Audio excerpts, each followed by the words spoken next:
प्रधानमंत्री नरेंद्र मोदी और बांग्लादेश की प्रधानमंत्री शेख हसीना ने शनिवार को दोनों देशों के बीच एक मैत्री तेल पाइपलाइन का उद्घाटन किया।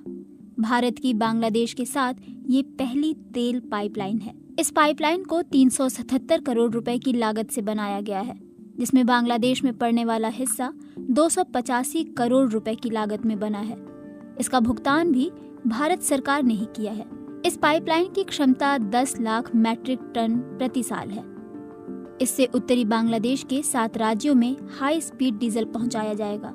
इस पाइपलाइन का उद्घाटन मार्च में जरूर किया गया है, लेकिन इसका कामकाज जून महीने में शुरू होगा।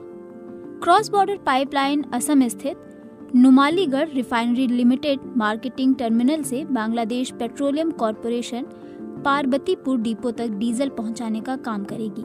अब तक बांग्लादेश में तेल भारतीय रेल के जरिए भेजा जाता था और इसे सड़क मार्ग से आगे पहुंचाया जाता था, लेकिन अब इस पाइपलाइन के शुरू होने के बाद सड़क यातायात में होने वाला बांग्लादेश का खर्च बचेगा। बांग्लादेश और भारत के बीच ऐसे प्रोजेक्ट्स का फायदा त्रिपुरा, असम और मेघालय जैसे पूर्वोत्तर के राज्यों को होता आया है। ये 3 राज्य पूर्वोत्तर में बांग्लादेश से आयात किए जाने वाले सामानों का जरिया हैं।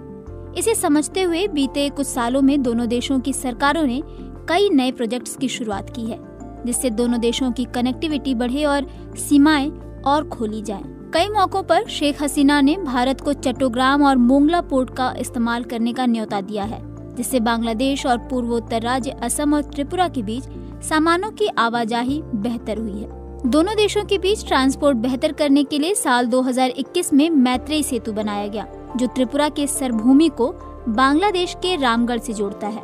दोनों देशों को रेल मार्ग से भी जोड़ा गया है। दिल्ली के जवाहरलाल नेहरू यूनिवर्सिटी के पूर्व प्रोफेसर और अंतर्राष्ट्रीय मामलों के जानकार SD मुनि कहते हैं कि कनेक्टिविटी के लिहाज से ये एक महत्वपूर्ण प्रोजेक्ट है, जिसका सीधा फायदा बांग्लादेश को होगा। इससे उन्हें भारत से तेल लेना तो सस्ता पड़ेगा ही, और तेल उन्हें तेज गति से भी मिलेगा, जो वहाँ की इंडस्ट्री के लिए बेहतर होगा। ढाका में रहने वाले BBC बांग्ला सेवा के संवाददाता अकबर हुसैन आम बांग्लादेशियों की राय साझा करते हुए कहते हैं कि इस प्रोजेक्ट में ये बात सही है कि बांग्लादेश को फायदा होगा, लेकिन एक धड़ा ये भी मानता है कि इसमें भारत का फायदा है। रूस और ईरान से तेल सस्ती कीमत में खरीदकर भारत उसे बांग्लादेश को ऊंची दरों पर बेच रहा है। हालांकि भारत की ओर से तेजी से बढ़ते इस निवेश को बांग्लादेश में चीन के बढ़ते निवेश लेंस से भी देखा जाता है। बांग्लादेश की राजनीति में भारत हमेशा अहम रहा है, लेकिन बीते 2 दशक में चीन ने बांग्लादेश में बड़े पैमाने पर निवेश किए हैं। जानकारों का एक वर्ग ये मानता है कि चीन और भारत की प्रतिद्वंदिता का अगर किसी मुल्क को सबसे अधिक फायदा हुआ है तो वो बांग्लादेश है। हालांकि SD मुनि इस बात से पूरी तरह सहमत नहीं हैं। वो कहते हैं कि सिर्फ भारत ही क्यों, नेपाल, भूटान सभी इनका अपने अपने तरीकों से फायदा उठा रहे हैं और अपने देश में निवेश बढ़ा रहे हैं। SD मुनि मानते हैं कि बांग्लादेश में भारत का निवेश सिर्फ चीन से प्रभावशाली बने रहने की जंग भर नहीं है। अगर चीन ना होता तो भी पूर्वोत्तर होता। एक पक्ष ये भी है कि अगले साल जनवरी में बांग्लादेश में आम चुनाव होने हैं। बीते 15 साल से वहाँ शेख हसीना की पार्टी अवामी लीग सत्ता में है।